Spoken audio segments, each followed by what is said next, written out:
Bidiaba a lotto agent. Opanyini Dunkwao ena obutuo. Where se hwini pa. Nenso also kodi pa. Ntimino ka say de Dunkwao ena owo adebia ohwe. Obidiaba onso nwlei ye chiao pa. Na machia me Pius Vincent Abaka. Pius Vincent Abaka. Dodo na no efre no power anase let's go. Let's go no ena ya na ni eje ho pa.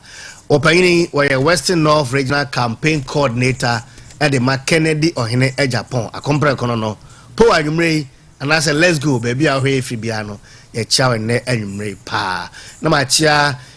also constituency women organizer enye obi bia se yenua ba yade na Honorable Ernestina Ofori still maintain obapa ene brain dem mi se why busy e wodwem se twede amponyankopon se onton supa enwu adwuma a woye ne eso. Mr. William Benjamin Esa,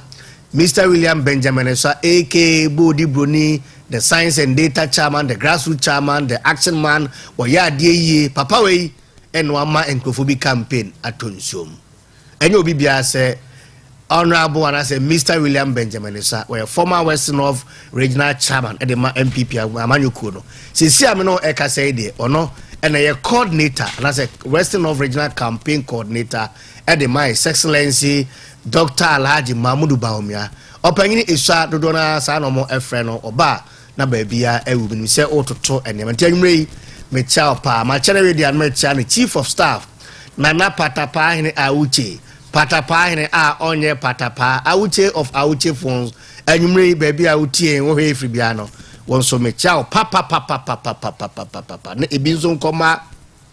Mr. Kenneth Ejakon ene emofra mo so clean extra classes nyina ye chiam ne anwumrei nti Mr. Kenneth Ejakon so clean extra class that there so anwumrei me chiao Mr. Solomon Nkroma man like lion me kasa na obetiasi sanse oye rasta man, that is respect ja Rastafari nti Mr. Solomon Nkroma aka lion or lion fashion so anwumrei me chiao pa baby a obi anu nyame enhyira Prophet Kofi Apia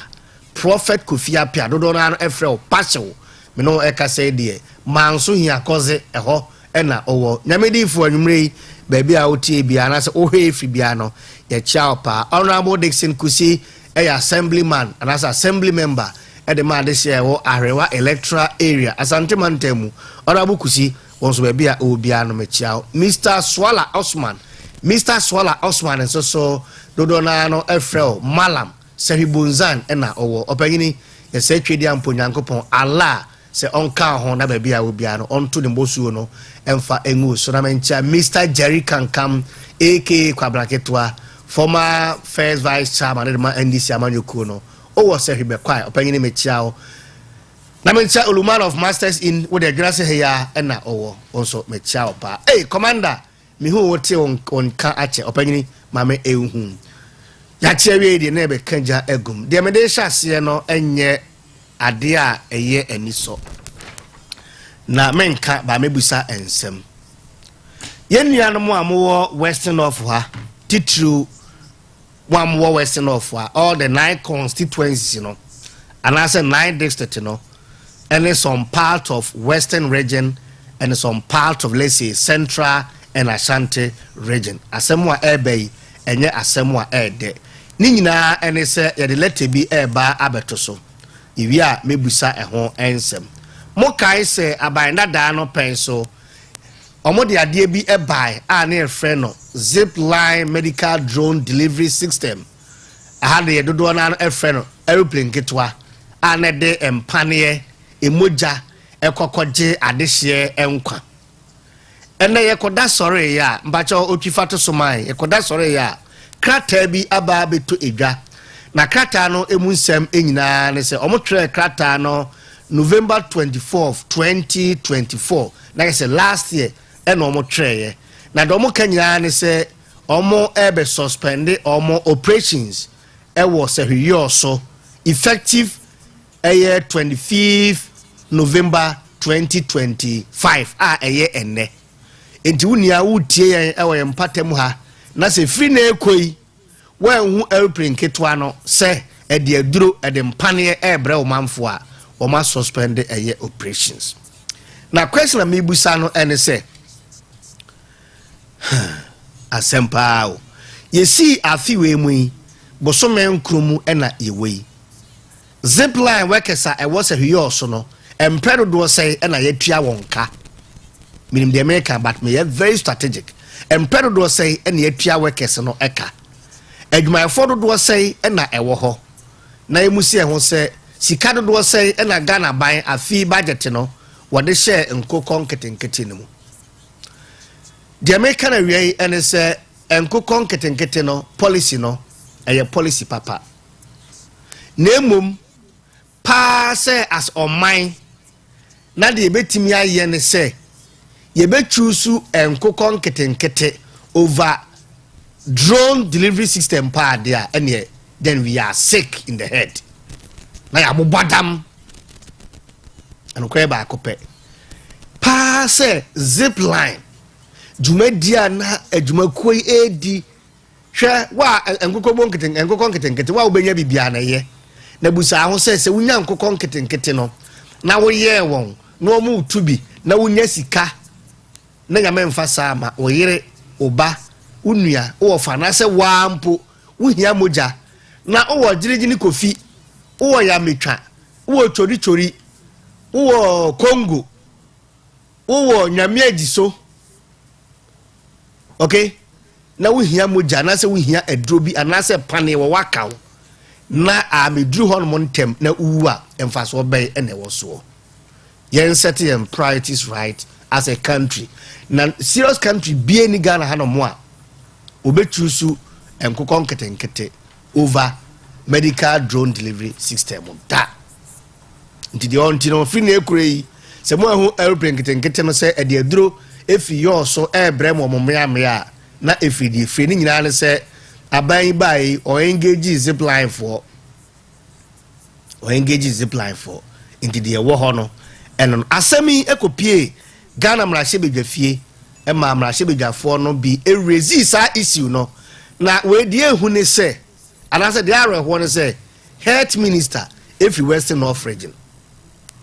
Health minister, if you Western North region, ha. And I said, we, eba. Young go video no, I will Ghana Mrashibi Jeffie, na me guest na trust, na infect mediano and trasso. Bacho, oh my video, na you didn't talk about blood,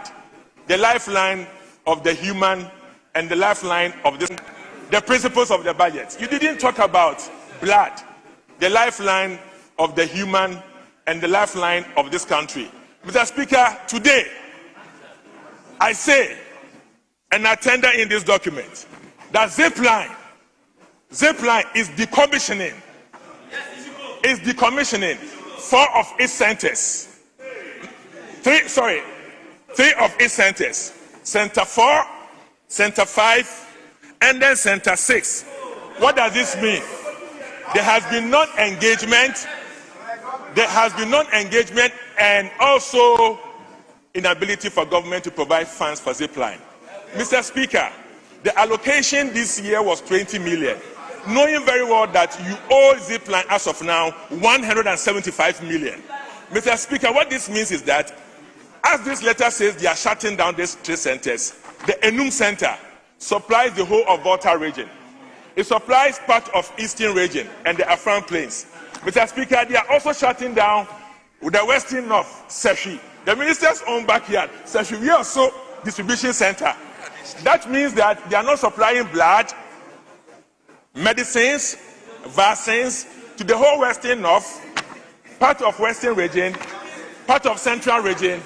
Ashanti region, Ahafo, Bono. Mr. Speaker, they are also shutting down, effective today, Table Office, the Kachi Distribution Center. And that means that Kachi, part of Savannah, and also East Afran Plains, effective today, people are going to die needlessly of shortage of blood, medication, vaccines. Mr. Speaker, the reason why they are shutting down is because of the lack of funding. The resetting has made sure that there's no funding to the zipline entity. The resetting has made sure that these people are not supposed to provide services, and for that matter, zipline is best described as a comatose entity needing resuscitation, and that resuscitation they need for themselves is actually l'argent. money. They are not being given. Mr. Speaker, this news is terrifying to the ordinary person living. Ekoso Ghana emrashe big fie. Etimino ka say de if sabre ikoyi na 25 November. Samre ko say we also supply center no. Sinyame amemu a ene omo agtai adwuma eye. Ebae no abeboa papa. Edinro eko some parts of western region. Edinro eko afu nyina. Edinro eko western of Hanumo nyina. Edinro eko some parts of central region and some parts of Asante region. Ebenezer di nyame de aba abedroni. Kakra de ebremo no areho ntutianom na so se edu me bia yemfa ye party sem no tototo nchen oyi oba be ma abese ope be ma mienu ba ko se obeto Samsung phone ana so beto Indomie di amawo ba ko so se obeboa wo amwa ko school oba be pa na adwene mu da ho a obeti ase amado so beto Indomie e di amano no nenso ya chusu nkukobo nkete over zip line ya mo wrade mpa se ebedru omampanyin anim na omampanyini aye hu bibi nya saade a ene areho ya guest no atrase nipa mienu ne no eba abedi eye dwuma sese de omo aye ntafo anisa ofazak ene ye nua eye Osman IT Paul omo member of the MPP communications team omo atrase IT Paul de Uchi adie enyina eno no yenko na mo akwaba emanifo Osman salamu alaikum mo akwaba ababa meje oso na pom ti sei obo ade na daro ye ho ye alright na uchi me musa osene mo ne mayo ana uchi se obeba besra me but this oba nsa no age mo no let's go ba fabre no ofazak mame mo akwaba Joso asa waboto de wabono she Ghana oh and say the BBD grow because we enye MPP fo nko a omani nyina enti de ekoso no in fact ohwe a adwumayefo na yefa omo adwuma wo hono mo no omo nso ye enti sia omo koye adwuma wo yifa ibetu omo ka ana say entu omo ka enti ade ekochi na say obi was a blood problem no na drone na amfa bia ma na se ebia wa hwene nkwa de emfaso be na ebenya film e na woko hospital ana se sa chiefs compounds here ye ni MPP fo ene NDC fo Ghana fo e na wo MPP ba ya omode sa drone system ba ya bua Ghana fo nyina na mo aba betena se up to this time muhu se letter bi say e wo ho anka yesa mudi hu adwuma 100 and something million Ghana cedis share amount of money eco government machinery honomo NDC aban spend na share say eno ne drone system yi it save lives every day sha na it say in fact who say you do this kind of this level. I was trying to get the actual figure of workers I were hono. Now it's either on BBSS, I think 78. Yes, it 72 there. We empon menya figure no. Omo ye sebi indigenous free a man temo ya and a year a juma elho. You see there na hu ne say yemfa ne say mrashi bidwani irrespective of party or say ne ba yare ne yare yare ne ma me yare na so hia emoja edro emergency a obenya kwanya bi afaso na meme ne umienu the zip line no ebeboa ene serious center o man suspend Osman kakra bi na yenko na areho Mr. Ba no kreni o hwe NDC ene o mo resetting agenda omde eba for 4 years ya na so omde aba for 4 years ya and ohwe niam ayekoso na bibia edebi fefe se wo intention nyina ne se ohwe se ne NPP aban ehun eya akono from 2017 ade ba besie da ya de eto abana omo adwene mpon ne trimpon ekura nyina ne se nneɛma a ɛyɛ neɛ ɛfi aban dada no ɛtwee mu no wɔn na wɔn de baeɛ a ɛreboa tememfoɔ no deɛ wɔn bɛgu no nyinaa because ɔnyɛ n'adwene sɛ ɔbɛgu a sector a yɛnim sɛ ɛno no ɛna ɛboa ama health delivery no ɛtumi ɛkɔ n'anim na wohyɛ sɛ neɛ na MP ogya parliament na ɔkɔtu budget no sɛ unim sɛ ɔde zipline ka over 120 million nanso ɔkɔ health sector hɔ nom a 20 million ɛna yɛsika wa allocate ɛde kɔ na yɛ sɛ ɔnyɛ n'adwene sɛ ɔba no aba bɛboa ɔman Ghana enti da bia deɛ ɛbɛka ne sɛ mpaebɔ na yɛbɔ a yɛbɛbɔ bi ne de akai ɔmampani sɛ dakoro ɔbɛda sɔre no no ehu sɛ nneɛma na Nana Dankwa Akufo-Addo ne NPP aban ɛde baayɛ no ɛboa ɔman Ghana enti sɛ ɛboa na sɛ wɔn nso waba de amamu yɛ ntoaso de a ɛneɛ aka de sɛ ɔmo nso munya na etimi boa ɔmo ɔde bɛboa ɔmo na nte saa de a ɛneɛ na yɛ nua no mu a ɔmo aba bɛtena fie no aside sɛ yɛ mma ne yɛ nua no ɛyare yɛn ankasa metie metimi ayare mpofiri mu betimi akɔ ebia na mehia moja mensa ɛnka no sɛ ne ɔwɔ yi enuanom bɛ aduoson mienu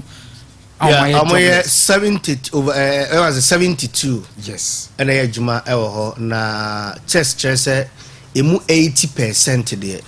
omoye nkrofo a omfiri ɛyɛ mpatem ha ya ntinanka ohwɛ we a Western North Regional NPP aban ekreti ye no anye bi kura no etimi ama nipa makomako 72 adwuma ɛwɔ mo ɛyɛ but ene yɛbɛka ne sɛ aban a oni abada ye nti ene wo mo aba be jobless so we will still continue praying say unyame be so mampani dai papa na wadwen Ghana Osman mame and now as simple there I'm not looking at it from the angle say nkrofo be luso majuma omuluso majuma ya ba emfa say nipa no wa ankwa adwuma for 1 week e come ne bede no ongu but wa wutie me wa wo hwe me say wuhia emoja wuhia adrobi na wanya no in the next 5-10 minutes ya obedai ubetumi nyame amamu a obetimi ayedai ewu enti be ne de ya ba beduro ni and like I said ne mompa say we de say serious pa de a like said me kind akokobon ketenkete no policy papa but ewu hia nche zipline no unless o wala de se bia mbeso beka enokre yanko yanim no ahwe a wakofa wakunyasem yehwe 2025 budget no education minister eka simbiara say something was captured in there na de no mo kanyina no ene say omo ABC 50,000 unit a teacher housing project a beboa a teacher for pa Osman ewa ha ansan yemhwe even this year and as next year budget no last year as a fee na CBC 50,000 unit e de ama eye achechefo na nya first time wa education minister say last year so mo kan no and the omontimi anya first time ni enra ye ka ba ko ho asem anom so mbefa 50,000 teachers and 10,000 non teaching staff ni nyina amem ebia na we de of Azak a teacher ni ebia dan no wo mawie ama one na yere ne ma wo mo ko wo mo edim of Azak teacher for mo dan no mo de no e wo fine me da se ebia obebusa education minister amaye but say me wo ha say pa de me who even land mpo a e ka say ebia plotter o ma designate ni said the MPP buy ya ye wo affordable housing unit a e wo ekwan so high ye hu bi nti ebia afa na oba be kire ye dia na wonim in fact wo set o target now me say all the time me you say there's need for you to set target again because what set what my promise one what fail second promise what failure until when say I count more budgets by say no more free power because 2028 there nya dia o meya kwan asa atua so bio enti promise our mama a teacher for no e wan e mas me who any single document and I say bibia kire say omo ba be sidan ama teacher for in fact last year election look and MPP say yɛba power deɛ ɛbɛyɛ ne sɛ from the start no teacher for yɛbɛma ɔmo car loan ama teacher for obiara nya car private car na wonim deɛ ɛde ba car no ɛba ɛno nso de another allowance ɛde bɛba teacher ma teacher ni no said woyɛ vehicle car and vehicle allowance yɛde ma teacher for anaasɛ adwumayɛfoɔ anka teacher for nso ɛba bɛ enjoy that saa facility no anka no koraa bɛtumi ayɛ a way of paying the loan off wobɛtumi de saa allowance no koraa ɛsan yɛ dɛn akɔtua car loan na wade ade atɔ car no nti in effect no na aban no ba bɛ ma teacher for cars NDC for sɛ daabi yɛda ba bɛ si dan ama mo na mo atena ase ni mo mayɛ ɛdan atena mu for the first budget. Yeah, sorry. Now, and you say the 2025 budget of Ghana included the Teacher Dabre initiative as part of efforts to improve teacher welfare and address rural area shortfalls by building accommodation unit. Teacher Dabre initiative. The government announced plans to construct teacher accommodation units, especially in rural and underdeserved areas, with a policy that no new school will be built without accompanying teacher accommodation. Deprived area allowance. President John Dramani Mahama stated that the government would implement a 20% allowance on basic salary for teachers who accept postings to deprived communities to encourage retention in those areas. And also Osha NDC for aya omoshe de ekoso e wo man no mu anase baby a shortfall e wo kakra no na o marginal so aye promise na teacher for the o promise e bibia ye yuram few e bia His Excellency the President and I can say Ghana for short memory na teacher for the any short memory ye be kire omo say ye na kire omo ade sa politicians no ye teacher for and I kire omo ade enti ye ni short memory hwe wo hwe MPP a teacher for enkan no o pese o ko school a o kire ade na o pese o ko school a de o either say one year study leave de o ja adwuma no eto ho na watoa so a o ba na wasan apply my afa wo say be fa wo mpo a MPP na bae ina yi sa ade no free mu and I did distance education bae. In fact teachers from set A mono MPP and I introduced diploma. From diploma and I did distance education by unse na first people teachers na they are the our system no mo MPP at the UTDB program by a trainee teachers you free from diploma to degree colleges of education. In fact MPP ebe introduce bibia friend no continuous professional development allowance edema teacher for professional allowance no. Apart from that, with the introduction of the new curriculum no, MPP can say niema na teacher for research online no ebe here data almost introduce data. Let me help you with the say professional development allowance CPD. The allowance for professional teachers, that is 2,400, and non-professional teachers 1,800 per annum, was confirmed to be paid in September 2024 and November 2025. Bacho onzaka de no de say e ka your negotiation no nti enda omun entimi enye ho hwe nti eno de omope ombedi so because abandada no e ya ato ho nti eno de ombedi so but way MPP policy MPP e de bae omode professional development allowance e bae teacher for nyina enjoy. Apart from that yehun MPP hun say introduction of new curriculum omode buy from 2019 no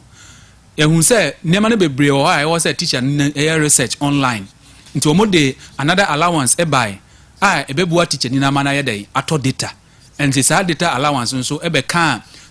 sa professional development allowance no na mo de mo promise say and when you na MPP aye no mo de mo be sidan ama teacher for e ma yadam wo buy a wan ye hwe first budget or promise nothing has been nothing to show for it. 2026 nso bibia ni mu a kyerɛ sɛ mo ba bɛyɛ enti ya kai omo say omo promise no teacher for ye yuram fee na ye de omo promise yen na omo amfo failure ye twen omo 2028 is just by the corner hwe omo niam na NDC for eye ni na omo fee say omo ya ebebo omo matena ba mu a opia wasesa IGP esesa friend say chief justice sesa electoral commissioner omo pekro omo mfa asedun ketia be ye electoral commission chairperson and I said chairman. Now, ombe lose elections are ombe lose. Ghana for Antoa Mawa. What will you count? We electoral commissioner. We babe count abatona yatono. Enti NDC for yourself. Omo who say omo pe omo nye den. Niema we ya omo start ya omo disappointed Ghana for no. Ghana for ya ankasa and I be sorry ato abatia omo. Na say ato abana omo pe omo mfa hwan hwe MPP na all power. You make sure say rule of law eye adwuma. Okay, last year election. Na IGP ekasa te say sebio onone president but sisi a yenhwe say IGP and other institutions are state institutions are all mine mu no why na etimi bi na no ekasa obia pe favor say or can na your appointment or ha your appointment here and there but MPP e was so sa ne no NC and this was say omo hu say sa promises we are omo fail ni nyina no e be translated into election 2028 now His Excellency Nana Addo Dankwa Akufo-Addo the legacy a oja ene say free SHS ewo ho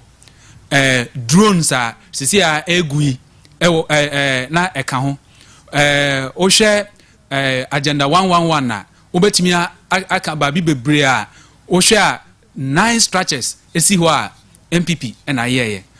ewo say His Excellency John Dramani Mahama obusa ne ho say den na be ne legacy oba free aban mu a 2028 a oba be kono den na ba be ne legacy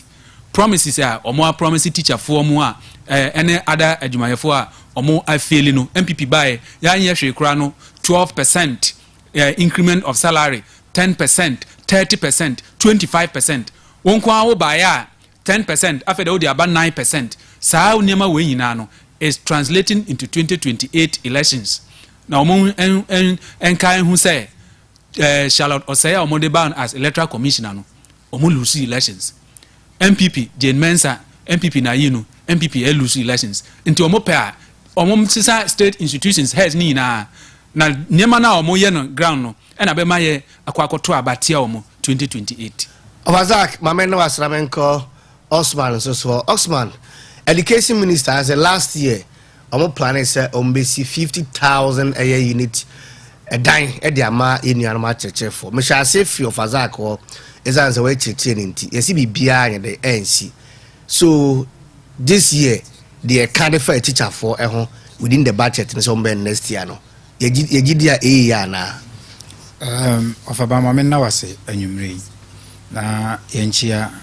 chief one ahwefo na afei so me area apostle baba na manchia na say mama enti ono so mama fa nchia kese mu oden emma no Mr. Ba asema woken ohwe NDC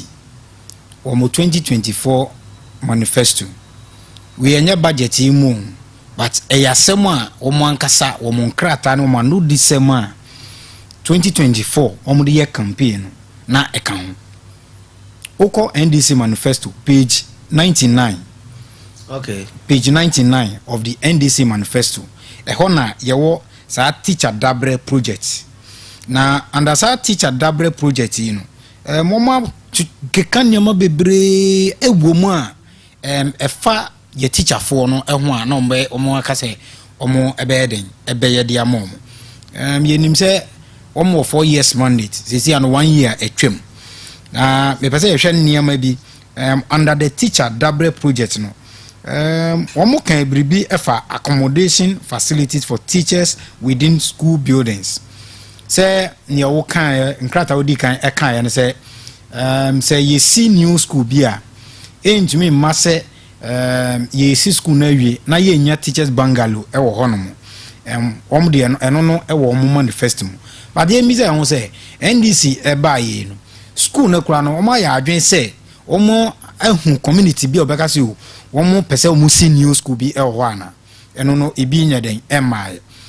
under sa teacher dabre project ya so no omo sa kan bribi efa teacher for ho se no teacher ni bia waye adwuma aka no 15 to 20 years or they be call retirement no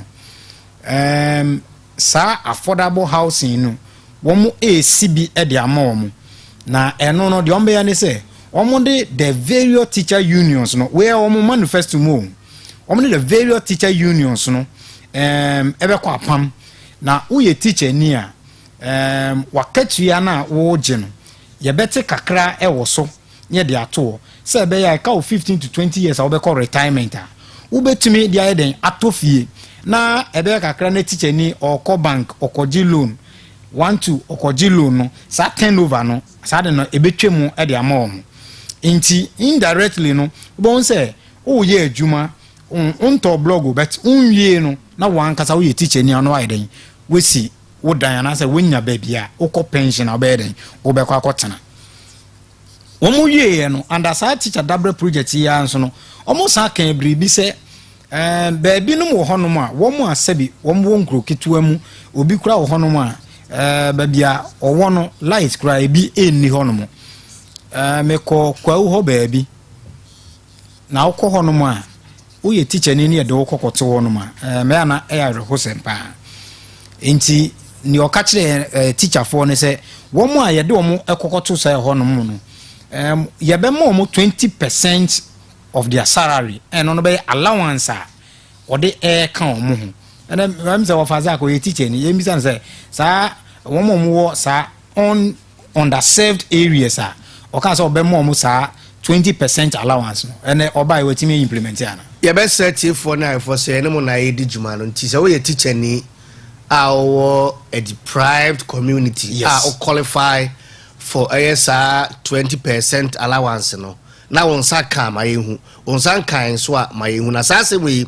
omampagini ka no 29 February afia 2025 abrana o deliver the state of the nation address e Ghana mra shebe yefie ejeba church for na for mayehu ai ba jo trust mama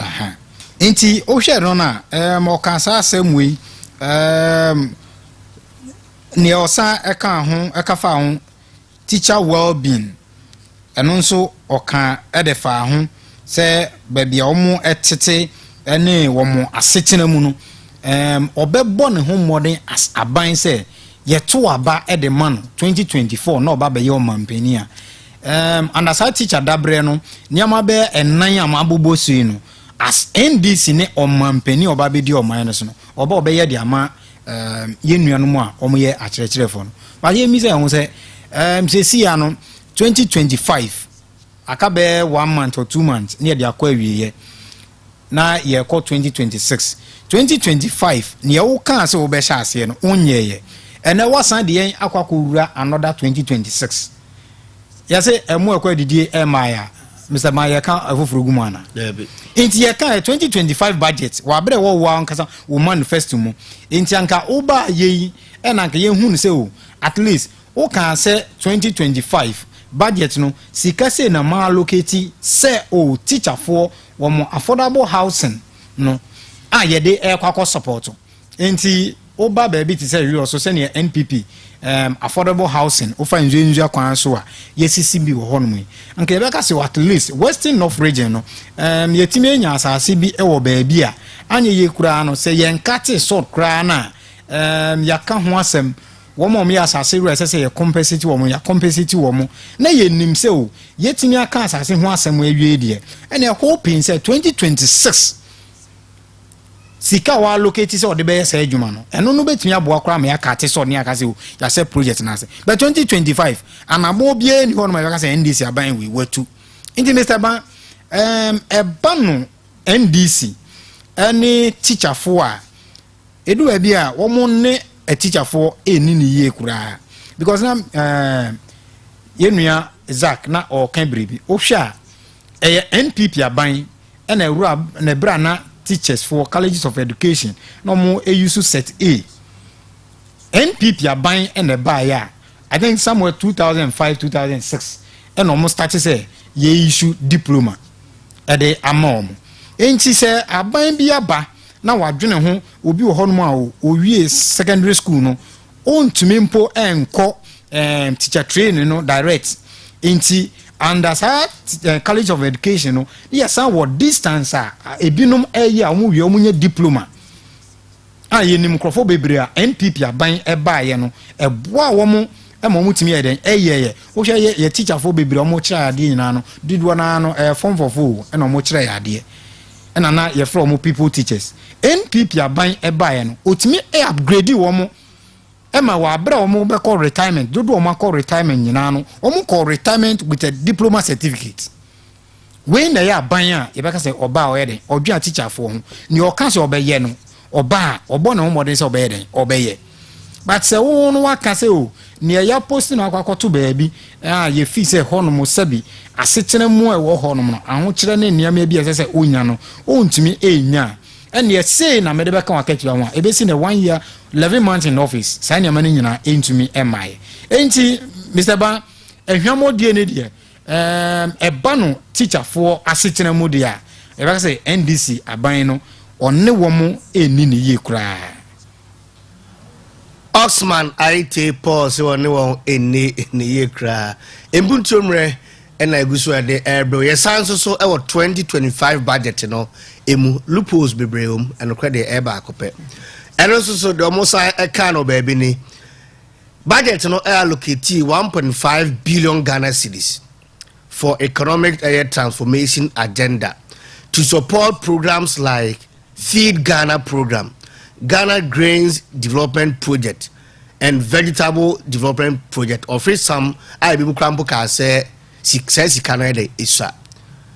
The other time no can say you be you are into a more like I said it is under a year grains war and for that matter Feed Ghana. The best say more hand muti no Feed Ghana no one who so impact elmo baby amo no na na the ebusan say last year measure save of Osman so as a farmer sa enjise we nyina no woni wunuanom akuafo bi etesem no munya so emfaso na birthday eni age 2026 budget nso adianaza atum Mr. Ba o share NPP aban eba no agric sector baby okay efa grains ne Feed Ghana nyina no efa agric sector from cocoa board ene mofa Ministry of Food and Agriculture NPP aban ebaye o hwe baby te say abo ne dua a small community inti as part of assisting the farmers no the obeya ne say obaye no ne oda mofa no ono no ohwe that area honum oba no aba be engage community no aka chem say monye ade a ye friend cooperative inti cooperative na mo ye no mo be register na edu ba bia se eba se mo fertilizer ye de ayeden mo akam ho abom ne de aba inti wo hwe a emo 2023 2024 ekuafo obisa wona wo asafo de ba be si baby ameme community ameme wo abo ni dua emu bebre a ekuafo no edo no nyina no emu ene fertilizer eye aban no ene de ema wo mo omo wo emu no se konako dua na udua na emu no eba aban no ankasa ayeden sika na obenya no wo de aba betua e de ama no eno na cooperative ena mo aye ene de ebrem inti most of rice farmers amo edua mo 2023 2024 ni nyina no eye aban no na yeden o assist wo mo o hwe wo mo edua buro na udua wa buro no ewie a ne ono no eda mofa no oba afum ho na oba be inspection ye hwe a this time around no udua buro a mo bebre eha aburo no wo edra ye di gu aburo no so nyina no eye if Ministry of Food and Agriculture and omo de bre ekuafo no enti eno no ema me beka say adwuma na wo ye no unse da emre kese because mo ye kwie ne wo de ne say wonya land ne wi a wa clear land ne so wo fertilizer emo a wo bedua ne nyina no ye de amount enti wo de ne say kakra wo be ya ne say at least sa we decide ne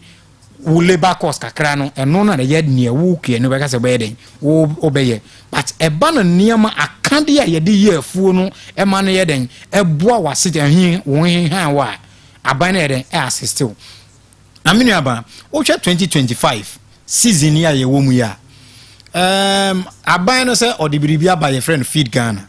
yeah inti se feed Ghana abade a ye hwe sanka aban no ebetimi ya ye den assist akuafo no wo kwan ye befa so a ye afu no ene aduru a ye de ye afu no the prices no akosoro because also ye feed Ghana there anka at least I say subsidization etimi ba niam na ye de ye mfu no wo de sa won fa akuafo no kura mpo na say de ye ka say dollar akofom no anka ye hwe say those farm input no kura no say wo aban no on fa mre ye te say ne NPP aban ono no ma ye cooperative na fertilizer ene emonomo ye de ebre ye no anka anya ye kura no wo de tete niam no so emakuafo no na nipa no sika kakra no so benya no ontimi fa nkonkoto but ene dollar ba form but the prices of farm input no still remain the same. Enti dan na be she nipa no youth a ebia wawie ni school bia ebia ban ontimi emwa no mane nya adwuma enyeye na so de ne ho ewura kwiayom na waye kwia na e den na betimi motivate nipa no na wotimi ade ode akoko ye kwia no enti o hwe feed Ghana aban no ede ba ye na o hwe ne NPP aban oyeye ebi te say planting for food and jobs ye duadua modoba ye duadua menkani ene ade na utimu say gaba eda NPP any aban we entem no say ba no agri sector na NPP is far ahead than NDC aban. Osman Mameno Asamen kai message kakra say good afternoon ba Ghanaians are worse off under the NDC than the NPP, and all the problem people in this country are silent, especially my fellow clergymen. This tells you how hypocrite some of these so-called clergy are. Where is the loudmouth Kofi Odro and his cohorts who used their pulpit to undermine the Akufo-Addo government? Last week, I didn't have a good sleep at all because I had to raise funds to support two needy but brilliant students on my church for their school uniform and textbooks. But the grounds are fertile for MPP. These are feedbacks from people I interact with. We, if a man of God, Pengini be all and a day, Abba. Now, there's another message here, and my man kinda interesting one. My man kinda yanko in enim. A puntumre and a guswa de Abraha, a Billionaires TV, won't to me a radio. Meko back manko kind those messages, you know, at the amount for a japa. Unim say and in most of the senior high schools, say somewhere introduce you a PTA dues. Na me offer be me most kundi and me no ka say o SHS free omko PTA meet almost say form 1 went ya form 2 went ya and a form 3 abeka ho enti ye be share ase every form 1 over that last year budget I this share say the baba ye boa eye akua 42 feed Ghana ene ninuanom ye nyina ye oba bia ye kua ene emfuo esunsun so no ihui na de ben ene be mi age 2026 dey atumu ofazak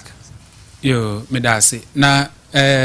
asema waka no she that is the beginning of the end of free SHS ebe kakra no niema ni na beji agu even now ayewo under IMF supervision ene IMF muampo ena say from next year econo the NDC kire no say they are not going to be able to manage this economy. They are now criticizing His Excellency Laji Mahmoud Bawumia. Omo ankasa be hu say they are now mo kan fa ne huni na yentro because now mo pay 2 minti. Nti omo ankasa be ka omeka say 2028 Dr. Bawumia ombeje ne economy no. Na o manage ne say na o manage ne na emwa Ghana for. Omo ankasa na be hand over. Enye obi na be kan kire omo. Hwe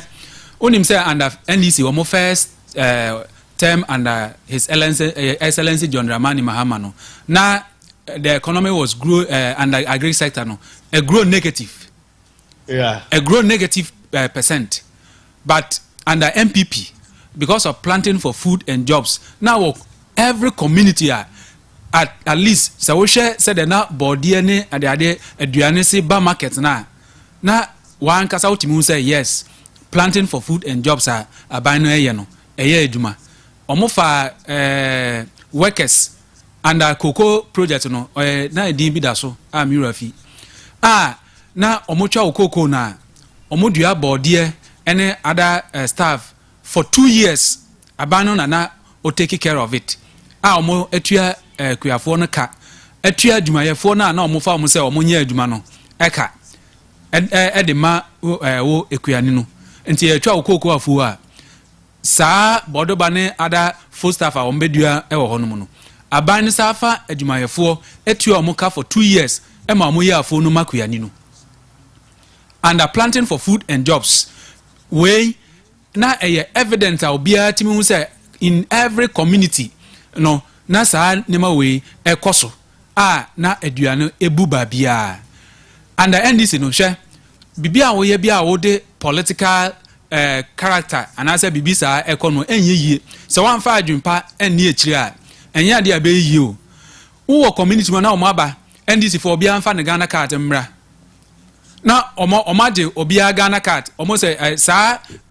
agri program a fail na yenhu bibia no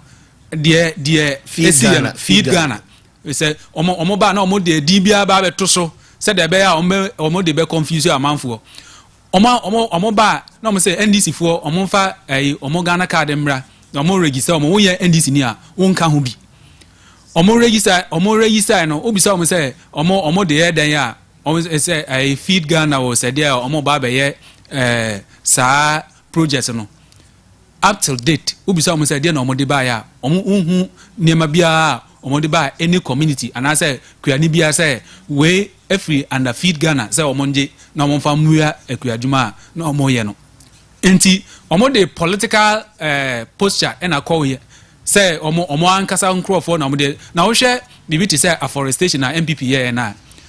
na edua enua na hwe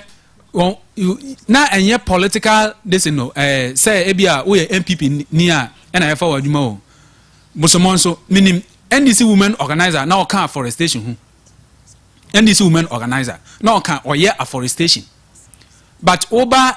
NDC mu a omo de omo ntesa omo ba na omo ankasa nkrofo na omo asesa omo agum say omo nkoye adwuma ebia nipa no kra oni animde a ode be yes adwuma na hwe drone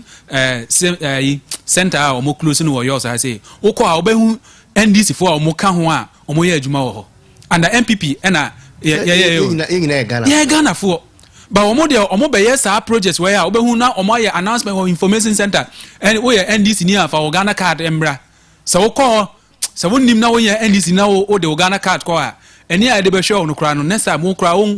won fa hobio we munti na enye adwuma no ena onim sa 200 million na omo de call every constituency ya omo say omo de bua NDC no the entire sa project we nyina nkoso no ye busa omo parliament say they should account for it omo antimi account for it no and we nyina ka ho sa sika na omo de call omo constituency e ma omo 200 million every month no bibi say mo na omo yi e de call because they can't budget for it so we are buying now ultimately 200 million e come our constituency every month ultimately chire ba bia sika ni free e ba projects bit say feed Ghana say ya omo e de buy wonhu bibia to show for it no sa places we mo e na sa sika no e free ba omo e de ko boa omo constituencies e na omo e run na omo party no enenti na wonhu say sa agri sector no e move no omo di edi huhu bi beto so nso huhu hwe bibia enkoso e wo ho. That is the NDC for you. All right, but just a minute. Or say, Asemo, we've been threatened not to express our views on national issues. I don't think any sound society will abandon the zipline technology for Nkokon Ketenkete. What have we done to ourselves as Ghanaians? I just can't fathom the evil that Akufo-Addo and the MPP did to Ghanaians to merit such annoyance, resulting in the results of the 2024 year elections. Osman. Mr. Ba, concerning Feed Ghana. Feed Ghana. Oshe sika NDC a budget say womode ko sa sector hona. Say uyu bi odwi on man ho bo se sika no e wo form. Because over 2024 budget a NPP oko agri sector hono ma ye de ko hono no e 3.5 million 3.5 billion and they call planting for food and jobs. Planting right? for food and jobs. And also NDC Feed Ghana yeah can ho asem here. Sika o ma allocate in their 2025 budget no 1.5 billion. And at 2025 one de echo that of 2026 the and main cross check here. Na yemi say ho say 2025 budget almost 1.5 billion afina enko awie echo ho no under the agri sector no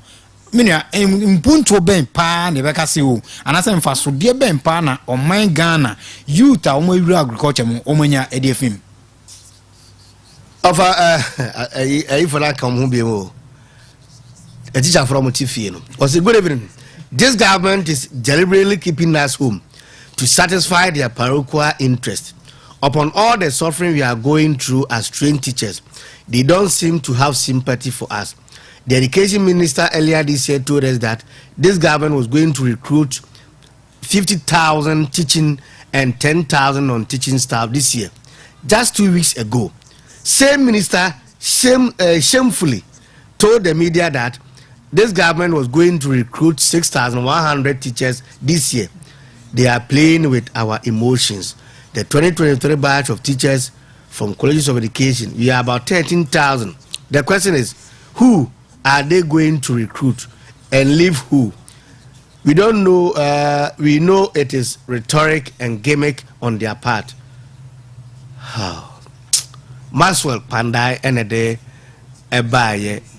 What's the way the other person can Pandai way? All right, my man come for Jumo Heba Mr. and Famone Enumri. Said the Bia Meka na a ye be more edeno.